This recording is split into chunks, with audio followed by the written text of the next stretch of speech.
Assalamualaikum warahmatullahi wabarakatuh. Berjumpa lagi cikgu hari ini untuk soalan nombor 16 percubaan Kelantan 2022. Dan kalau kamu tengok soalan nombor 16 ini perkataan kita tengok mungkin yang boleh selebih-lebihnya dan pastinya boleh nampaklah perkataan ketaksamaan tingkatan 4 bab yang ke-6, ketaksamaan linear dalam dua pemboleh ubah. Itulah bab untuk soalan nombor 16A ini. Okey, so kalau ikutkan dia pastinya dia akan suruh kamu tulis 3 ketaksamaan daripada ayat yang telah diberi.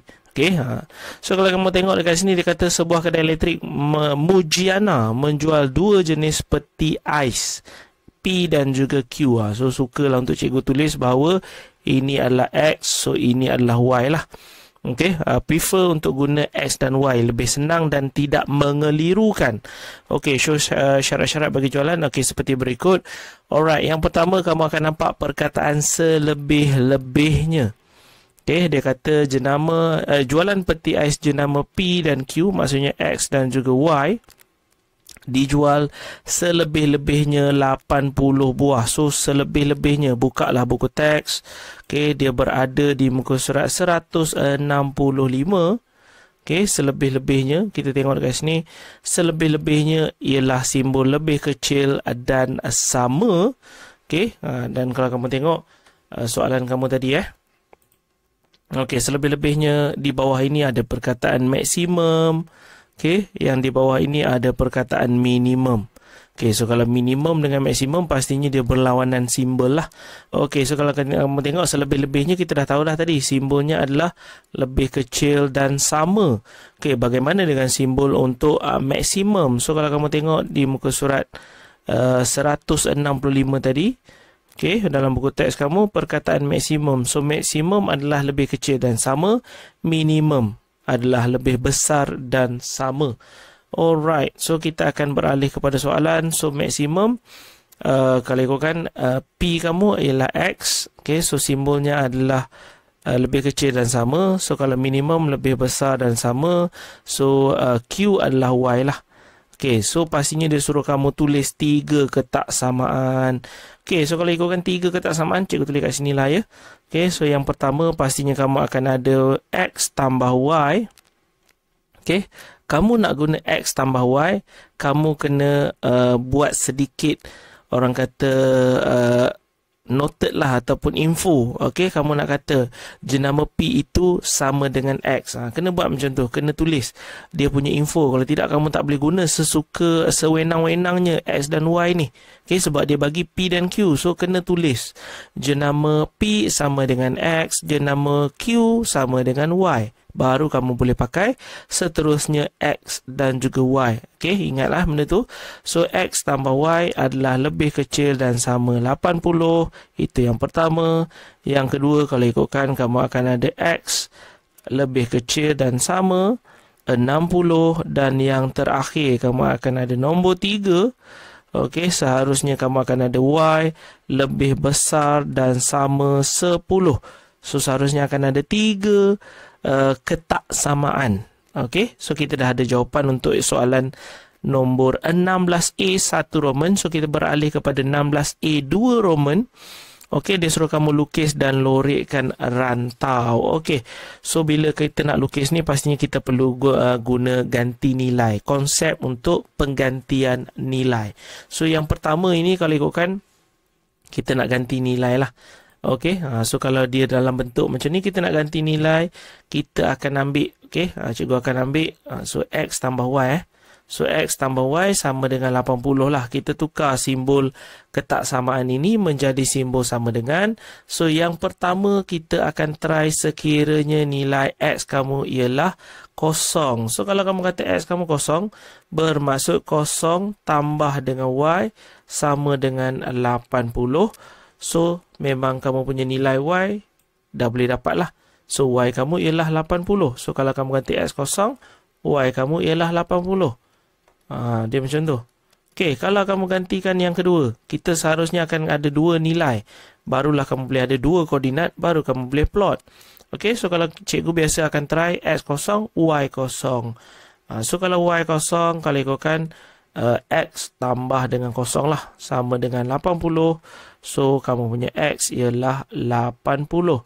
So kalau ganti Y kosong, seharusnya kamu akan ada nilai 80 kosong. Dia macam tu. Okay. So kalau ikutkan dalam soalan kamu ni, dia tak bagi pun skala. Kita tak tahu pun skala dia berapa. Dia tak mention pun berapakah skala yang nak digunakan. So pandai-pandai kamulah ikut kepada keadaan gambar aja. So kalau ikutkan, cikgu akan pakai nilai kosong, kemudian selang ni 20, 40. So kalau kamu nak label 10, okay, kalau kamu nak label 10, 20, 30, 40 pun terpulang.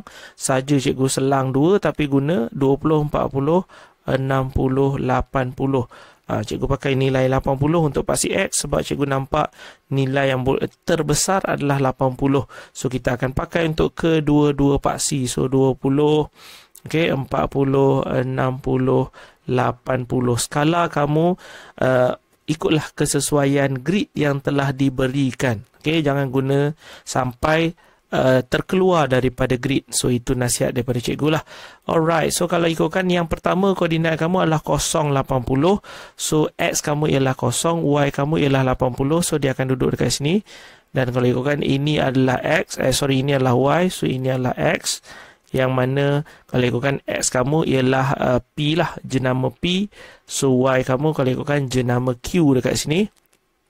Alright, so dan yang kedua, kalau kamu dah ada 0, 80, lagi satu ialah 80 kosong. So X 80, Y kamu 0, so dia duduk dekat situ. Okay, dan kita akan buat sambungan. Okay, yang pertama kita akan lukis garis yang tidak putus. Okay, garisan kamu garisan yang tidak putus. Kenapa cikgu kata garisan yang tidak putus? Sebab simbol dia adalah simbol lebih kecil dan sama. Seharusnya dia adalah garisan yang tidak putus. Alright, so kita akan buat guna pembaris. So lukislah baik-baik. Okay, so cikgu akan ada garisan yang seperti itu. Okay, kemudian ada lagi ke garisan yang perlu dilukis? Pastinya ada, sebab ini baru satu garisan. Garisan X tambah Y sama dengan 80. Baru kamu lukis yang nombor 1 ni. Yang nombor 2 belum lukis lagi. So kalau ikutkan, kita tukar simbol ini kepada simbol sama dengan. So dia akan jadi X sama dengan 60. So X sama dengan 60. So dia tegak dekat sini lah. Alright, so seharusnya kamu akan ada garisan yang tegak. Sebentar. Kita akan ada garisan 90 darjah dekat sini. Okay, kita tengoklah atas kesesuaian. Sebab grid kamu ni dalam gambar ni dah mungkin dah sengit sikit. Okay, so lukislah sebaik mungkin. So kita lukis X sama dengan 60 dekat sini. Alright, so kamu ada jawapan kat situ. So seharusnya ini adalah garisan X sama dengan 60. Okay, garisan nombor 2 ni. Dan yang ketiga, garisan Y sama dengan 10. So Y sama dengan 10, dia akan berada di bawah. Alright, so kita akan baringkan garisan ni. Sebentar, sampai 0 darjah. Alright, so Y, bukan X, Y sama dengan 10. Okay, mungkin tak berapa nampak sangat garisan tu sebab tak berapa tebal garisannya. Tapi boleh nampak lah sikit-sikit. Okay, ataupun mungkin cikgu perlu tebalkan garisan. Sebentar macam mana cikgu nak edit dekat sini. So kita nak tebalkan sikit. Tak boleh nampak boleh tak jadi juga. Okay, dia masih keras dekat situ. Baik, kita try tebalkan. Okay, harap bolehlah nampak dekat situ. Okay, tak cukup tebal, kita tebalkan lagi sampai 4. Baik, sebentar. Biasalah tu. Okay, bermain dengan lukisan dalam komputer ni. Alright, so kita dah ada garisan tu. Sebab garisan tak pun nampak sebab dia bertindih dengan grid.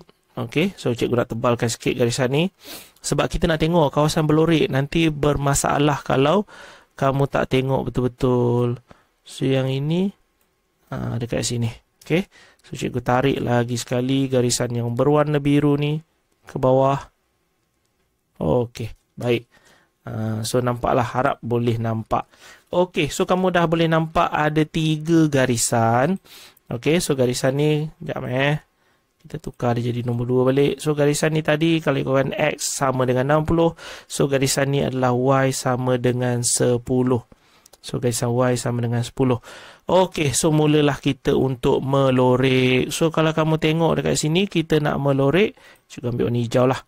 Okey, garisan ini adalah garisan simbolnya lebih kecil. Seharusnya dia berlorek di sebelah bawah. So sini, mungkin dekat sini, mungkin juga dekat sini. Kita tak tahu. Alright. Nah, so sekejap cikgu besarkan gambar. Okey. Nah, so yang kedua adalah juga simbol lebih kecil. So seharusnya dia dilorek di sebelah kiri. So sama ada sini, ataupun mungkin sini, ataupun mungkin sebelah bawah ni. Baik. Okey, dan yang terakhir adalah simbol lebih besar. So dia akan dilorek di sebelah atas. Okey, so kalau yang atas kat sebelah sini, mungkin dekat situ, mungkin juga dekat sini. So kamu tengoklah. Okey, kamu mungkin boleh nampak kawasan ni ada satu anak panah, kawasan ini ada satu anak panah, kawasan ini mungkin nampak bercelaru, tapi pastinya kamu ada kawasan ini. Okey, kawasan ini yang bertindih 3 anak panah sebenarnya. So kawasan ni lah. Okey, cikgu lorek cikgu lorek. Kamu lorek lah dengan lebih cantik. Okey, so itulah kawasan berlorek yang kita nak cari. Jangan sampai lebih janganlah sampai terlebih. Dan kalau ikutkan limit kamu okey, limit kamu tak boleh lebih daripada kawasan yang ini. Okey, sebentar. Kalau kamu tengok sebab garisan ini limit dia setakat ini saja. Limit dia terhad sampai sini. Yang ni bawah ini saja. Okey, kemudian ini paksi yang belakang, paksi Y. Okey, so yang ini adalah yang ini. Oh, dah terkeluar sikit. Okey, seharusnya kawasan berlorek kamu berfokus kepada kawasan ini sebenarnya. Okey, so untuk soalan nombor 16A, panjang lebar, tapi markah dia 7. Alright, so inilah kawasan berlorek yang kita nak cari bersama dengan graf yang kita nak lukis. Okey, kita beralih kepada B. Baik, untuk B ni dekat sini soalan kamu adalah berkenaan dengan berdasarkan data tersebut, peti ais mana yang patut Syihan beli. So data dekat sini, so data bila sebut tentang data, kalau tengok dekat sini yang mana yang harus dibeli, sebenarnya kalau kamu tengok buku teks, dia bermain dengan sisihan piawai yang tak lain tak bukan tingkatan 4 bab yang ke-8 sukatan serakan data tak terkumpul. Itulah bab yang sebenar-benarnya.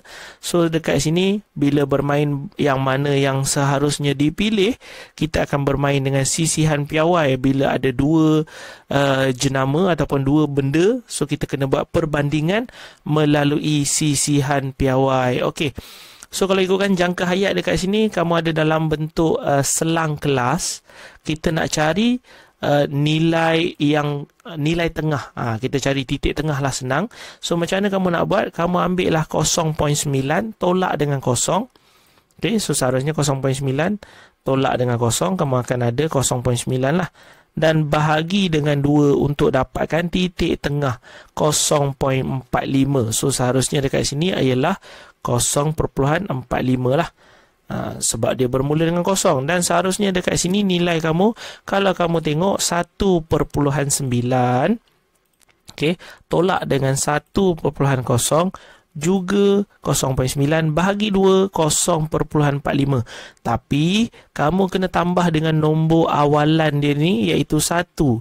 So 1.0 tambah dengan 0.45, dapatlah 1.45. So titik tengah dia adalah 1.45. So ini adalah 2.45 dan seterusnya lah 3.45, 4.45. So dia macam tu. Dan ini sebenarnya ialah titik tengah. Titik tengah. Samalah semua ni. Okey, kelima-limanya ni adalah titik tengah sebenarnya.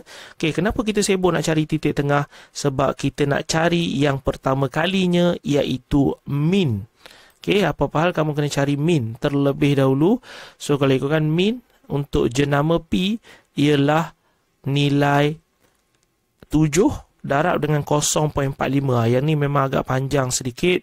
So 7 darab dengan 0.45, kemudian tambah dengan 9 darab dengan 1.45.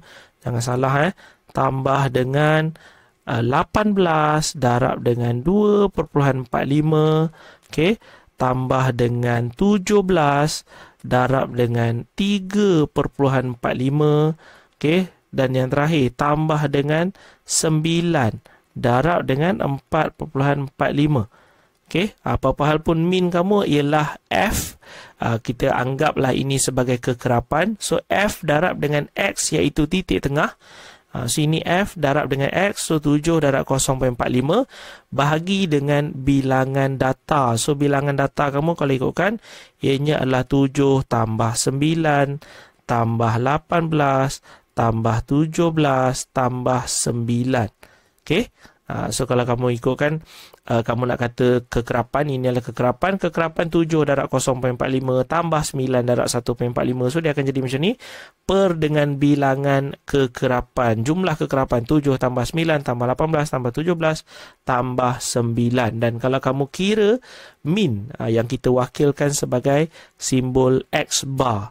Okay, X bar untuk jenama P lah. Okay, sebab kita baru nak kira untuk jenama P. So, X bar kamu akan dapat 2.65. Inilah rumus dia. Rumus kamu boleh dapatkan daripada muka surat hadapan. So, min untuk P ataupun jenama P adalah 2.65. So, bila dah ada min, kita akan kira dia punya sisihan piawai. Ataupun terlebih dahulu sebelum dapat sisihan piawai, kita kena kira variance. Okey, so variance, kalau ikutkan variance untuk data kamu adalah variance kuasa 2. Yang ini memang sakit sikit lah. Okay, sebab dia banyak benda yang kamu nak kena kira.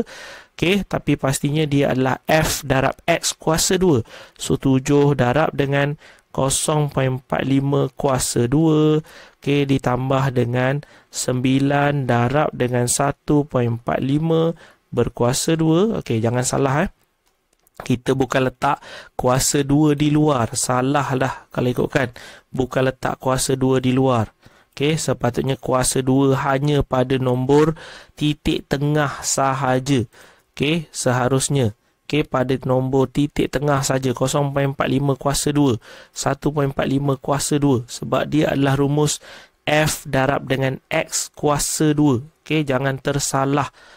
Alright, so kita akan teruskan dengan nilai 18 darab dengan 2.45 kuasa 2 tambah dengan 17 darab dengan 3.45 kuasa 2 tambah dengan 9 darab dengan 4.45 kuasa 2 dibahagikan dengan 7 tambah 9 tambah 18 tambah 17 tambah 9. Okey, so ini baru part yang pertama untuk mengira varian, baru sebelah kiri, dan dia akan tolak. Rumus dia memang tolak dengan min kuasa 2. So, kalau kan min kamu adalah 2.65 kuasa 2. Okey, dan untuk mengira sisihan piawai, kamu perlu guna, sebab ini variance. So, nak kira variance, dia memang guna kuasa 2 dekat luar. Kalau nak kira sisihan piawai, kuasa 2 ini kamu perlu pindahkan ke sebelah. Dia menjadi punca kuasa 2. Dia macam tu. So, dia jadilah punca kuasa 2. Sebab asalnya kamu kira varian yang berkuasa 2. So, dapatlah yang belah dalam. So, bila kita nak kira sisihan piawai, dia adalah punca kuasa 2 bagi variance. So, punca kuasa 2. So, kamu tekan, kamu akan dapat jawapan sepatutnya, iaitu 1.21. Untuk jenama P, kamu akan dapat sisihan piawai 1.21. So, cikgu ringkaskanlah sebab ianya memang terlalu panjang. So, untuk Q So, untuk Q cikgu dah kira. Cikgu guna warna lain lah supaya tak nampak keliru. So, untuk jenama P, sisihan piawai dia adalah 1.21. So, untuk jenama Q, untuk jenama Q, dia punya min, kalau ikutkan, cikgu dah kira, iaitu 2.42 min dia. So, min dia adalah 2.42. So, dia punya sisihan piawai, kalau ikutkan, ianya adalah 1.25. Itu yang kamu nak kena tengok. Okey. Sebab cikgu dah kira, sebab pengiraan dia terlalu panjang, susah nak tunjuk. Cukup dengan satu yang cikgu tunjuk, yang kedua tu kamu ulang balik lah. Tapi janganlah salah ambil nilai. Janganlah yang ni 7 darab dengan 0.45 sebab 7 dekat sini. Jenama Q seharusnya 9 lah.